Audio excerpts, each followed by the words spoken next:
करीब 20 साल का एक लड़का अपनी प्रेमिका को फ़ोन करता है और फ़ोन करने के बाद कहता है कि 1 महीने से ज़्यादा का समय हो गया है, ना तुम बात करती हो, ना ही मुलाकात करती हो। प्रेमिका ने जैसे ही बात सुनी, उसने कहा कि तुम समझने की कोशिश क्यों नहीं करते? मेरी शादी हो गई है, मैं अपने ससुराल में हूँ, अपने ससुराल अपने ससुराल में यहाँ हूँ, मैं कैसे मिल सकती हूँ? कैसे तुमसे बात कर सकती हूँ? तुम समझने की कोशिश क्यों नहीं करते?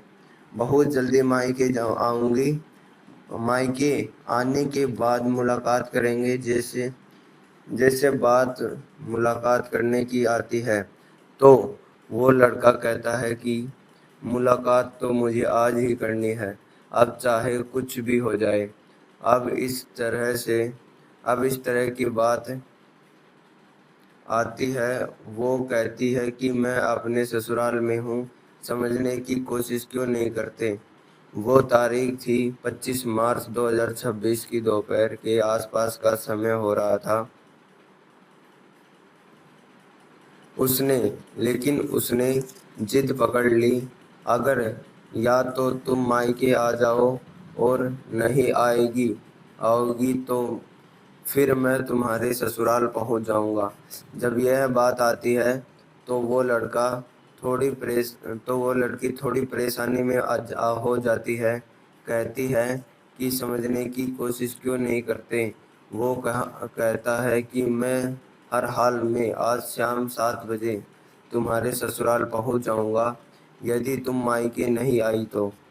जब इस तरह की बात आती है तो वो अपने पति से कहती है कि आज मेरा मुँह बोल बोला भाई है आज मेरा मुँह बोला भाई है जो घर पे आ जाएगा और उसको खाने में कुछ अलग अलग तरह के पकवान पसंद है, जैसे मटर पनीर, रायता, इस तरह की चीज़ें पसंद है।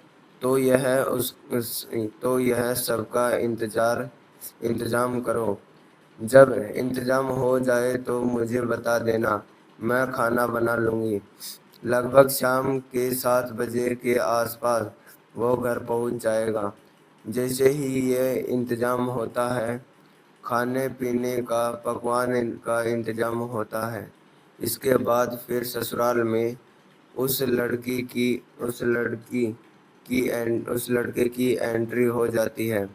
घर में जब एंट्री हो जाती है तो घर के जो सदस्य होते हैं, चाहे उसका पति हो, लड़की हो, चाहे उसकी सास हो, ससुर हो, ननद हो, कोई भी हो, जो भी पूछ रहा था यह कौन है, शादी वाले दिन तो इसको देखा नहीं ना, शादी से पहले देखा ना, शादी से पहले देखा ना, शादी के बाद देखा ना, अचानक से 1 साल हो गया है, यह कौन है? कैसे कैसे जब इस कैसे जब इसके लड़के के बारे में जब घर वाले कर रहे थे तो इसने यानी यानी कि जो दुल्हन होती है, दुल्हन कहती है कि परेशान क्यों होते हो? यह मेरा मुँह बोला भाई है। परेशान से शिक्षक है, पेशे से शिक्षक है, टीचर है। उसको वक्त नहीं मिला होगा और वैसे भी बहुत ज़्यादा परेशान हो रहा था। मिलने के लिए बात कर रहा था। ससुराल वालों ने जैसे ही सुना शिक्षक है तो घर वाले इतना खुश हो जाते हैं, बड़ा बड़ा आदर करते हैं, सम्मान करते हैं। जो जो उसको पसंद होता है उसकी खाने की चीज़ें घर में बनवाए जाते हैं और जब बनवाए जाते हैं तो रात को लगभग 8:30 या 9 बजे के आसपास बैठकर लोग खाना खाते हैं। खाना खाने के बाद फिर अपने सोने का वक्त हो जाता है तो दुल्हन से कहता है, यानी कि जो पति होता है, कि मैं सोने के लिए जा रहा हूँ, चलो मेरे साथ चलो। जब साथ चलने की बात आती है, कमरे में जाने की कमरे में जाने वाली बात आती है, तो दुल्हन कहती है, थोड़ी देर रुको, मैं भैया से बातचीत कर लूं, और तुम अपने कमरे में जाकर लेट जाओ, आराम कर लो। अब यहाँ शक की तो कोई गुंजाइश थी। अब यहाँ शक की तो कोई गुंजाइश थी ही नहीं। दुल्हन के पास उसका जो मुँह बोला भाई था, यानी यानी कि वह उसका प्रेमी था। वह उसके साथ बैठता है, बातचीत करता है, और बातचीत करने के बाद जो उसके साथ करना था वो सब करता है।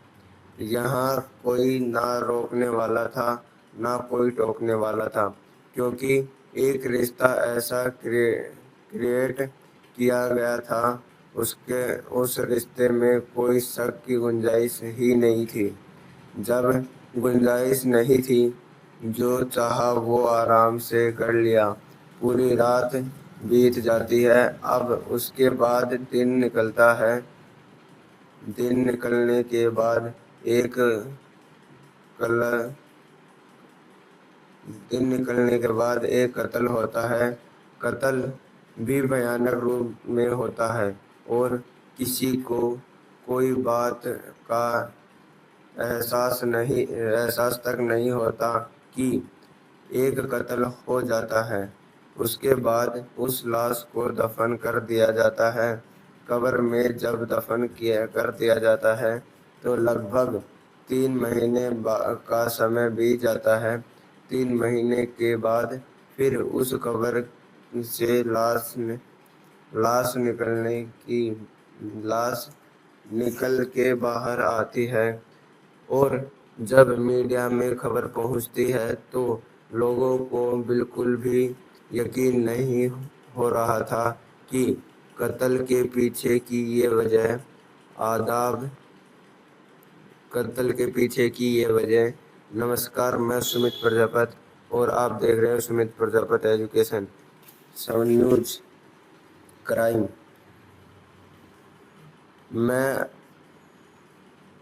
मैं आसमान सफर मध्य प्रदेश के जिला सतना की यह सच्ची घटना है।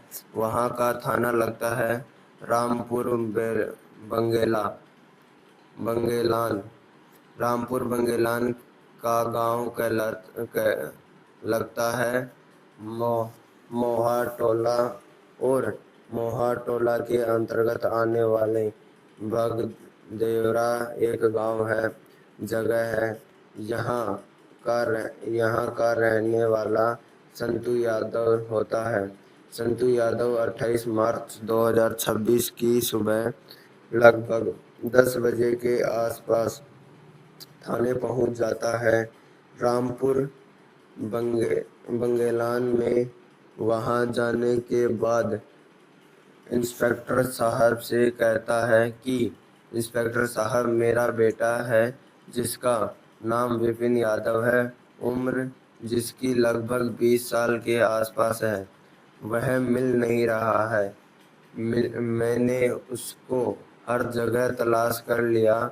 उसके जो दोस्त हैं, उसके जो रिश्तेदार हैं, जो भी हैं, मैंने जगह जगह भी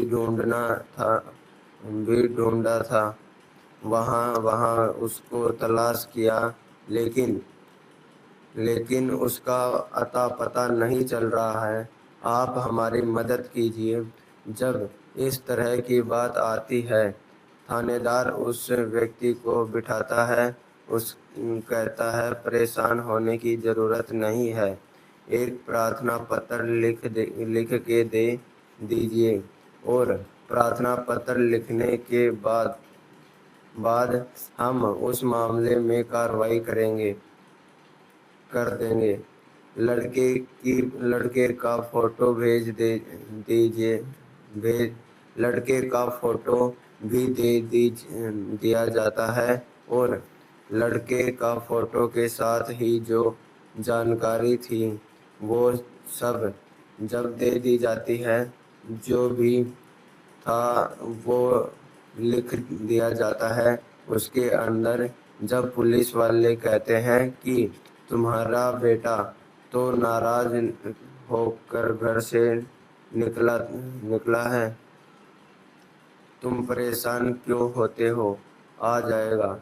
लूट लूट लाट के परेशान क्यों होते हो। जब इस तरह की बात कही जाती है तो घर वाले भी थोड़ी सी तसल्ली हो जाती है। घर वालों को भी थोड़ी सी तसल्ली हो जाती है। यानी कि संतू यादव अब सीधे अपने घर जाते हैं। परिवार वालों को बताते हैं कि मैं गुमशुदगी दर्ज कर करा के आ गया हूँ। इधर जो पुलिस वाले होते हैं गुमशुदगी में कोई ज़्यादा दिलचस्पी नहीं लेते। यानी कोई ज़्यादा ठोस कदम नहीं उठाते, ना ही कोई कोशिश करते और यह मामला कहीं ना कहीं ऐसा ही आया गया ऐसा हो जाता है। एक हफ्ता बीत जाता है। संतू यादव फिर थाने पहुंच जाते हैं। कहते हैं कि साहब, आपने हमारे बेटे के बारे में कुछ पता किया कि नहीं। पता किया, पुलिस वाले कहते हैं, ढूंढ रहे हैं। परेशान क्यों होते हो, आ जाएगा। ऐसे ही फिर 15 दिन बीत जाते हैं। 15 दिन के बाद 1 महीने बीत जाता है। 1 महीने के बाद 2 महीना बीत जाता है। इस तरह से करते करते 3 महीने का समय बीत जाता है। लेकिन उसके यानी यानी कि विपिन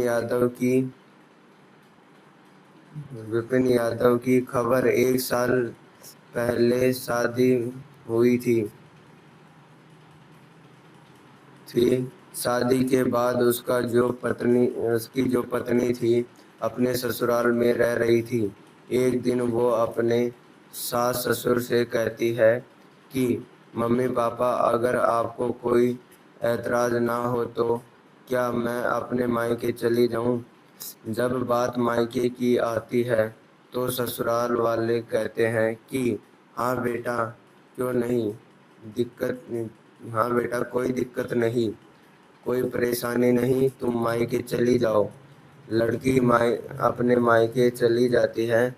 मायके जाने के बाद अब वो लड़का है उसका विपिन यादव का कहीं कुछ अता पता नहीं चल रहा था। 3 महीने से ज़्यादा का समय बीत जाता है।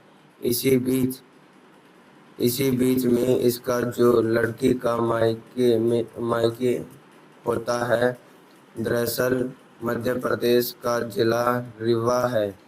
रीवा का थाना लगता है गोविंदगढ़ और गोविंदगढ़ का गांव लगता है टिक्कर।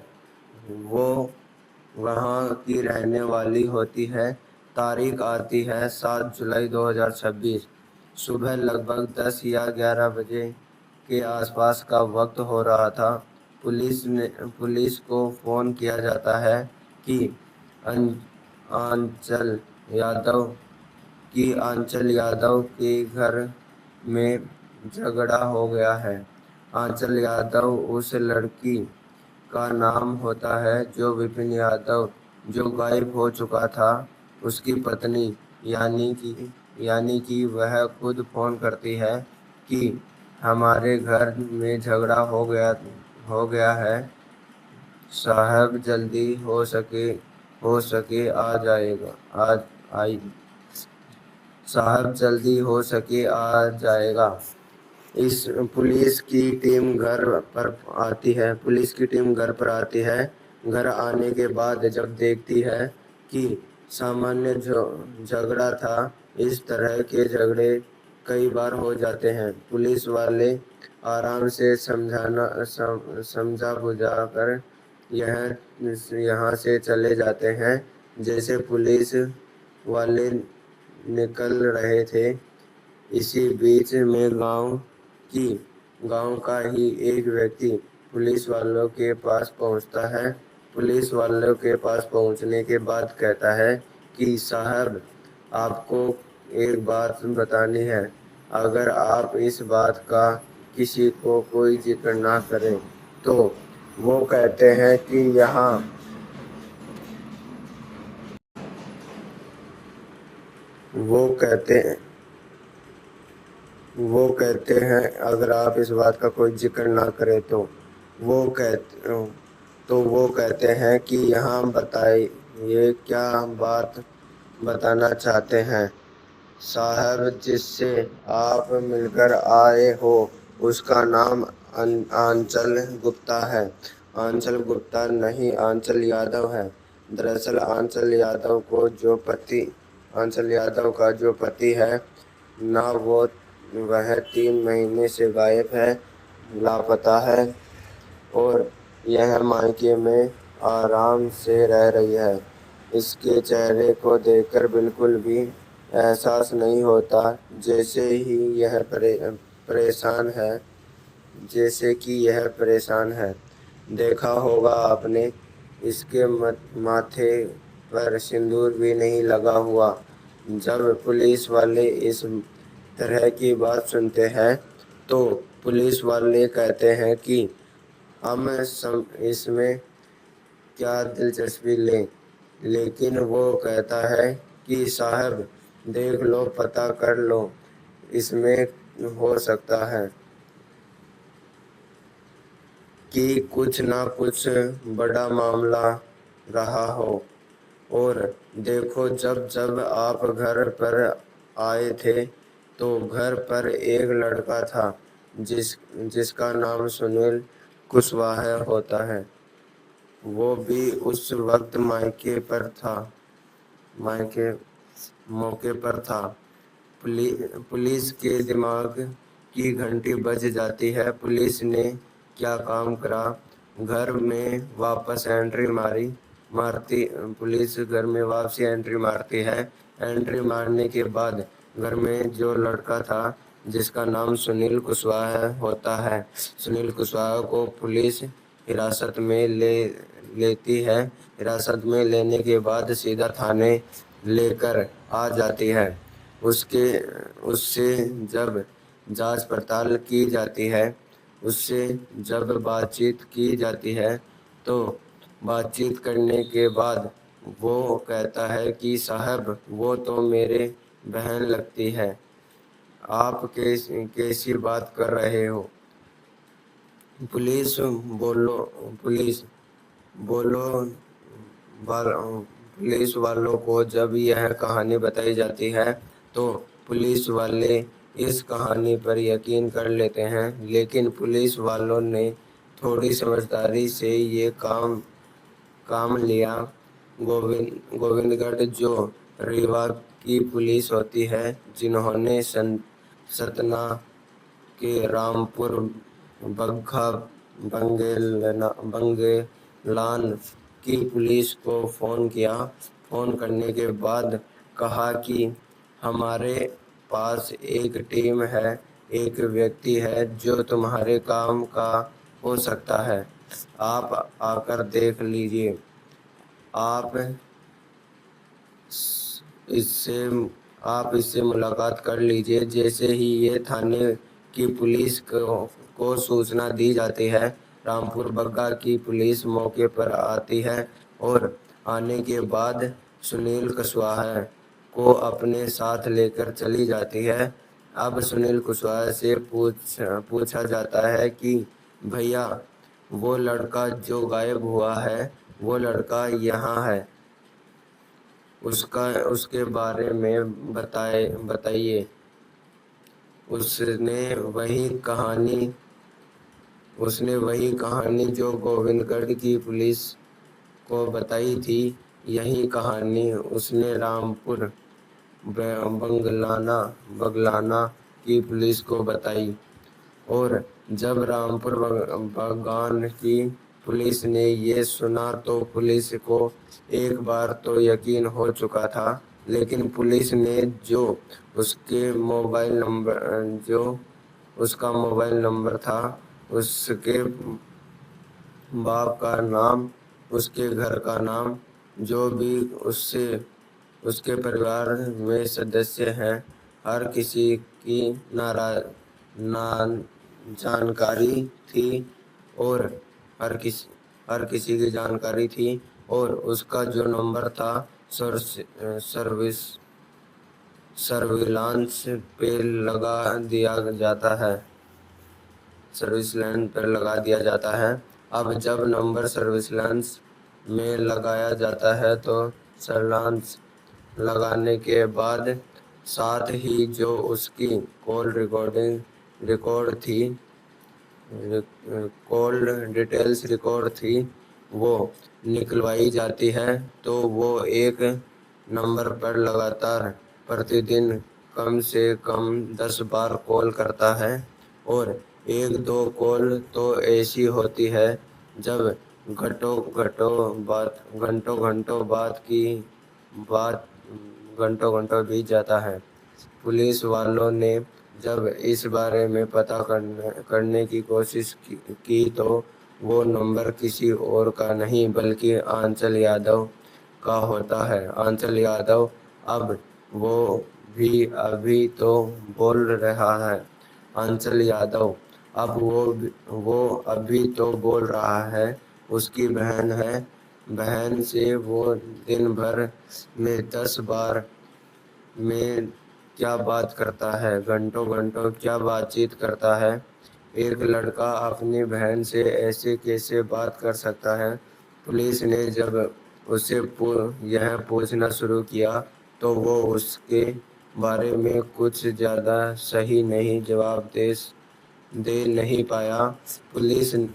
इसलिए पुलिस ने जब उसे सख्ती से बातचीत करना शुरू किया है, तब उसने पूरी कहानी बताना शुरू कर दिया। उसने कहा कि साहब, उसका और आंचल का पिछले काफ़ी समय से प्रेम प्रसंग चल रहा है। उसके साथ उसके अवैध संबंध हैं। ऐसे करते थे जैसे पति और पत्नी। लेकिन घर वालों को पता नहीं क्या जल्दी हो रही थी कि आंचल यादव की शादी कर देते हैं। शादी करते हैं तो उसे बड़े अजीब लगता है, गुस्सा आता है, लेकिन कर कर क्या पाता। और हमारी ऐसी वीडियो देखने के लिए हमारे चैनल को लाइक और सब्सक्राइब कर देना। अगले वीडियो के अंदर बने रहना। धन्यवाद।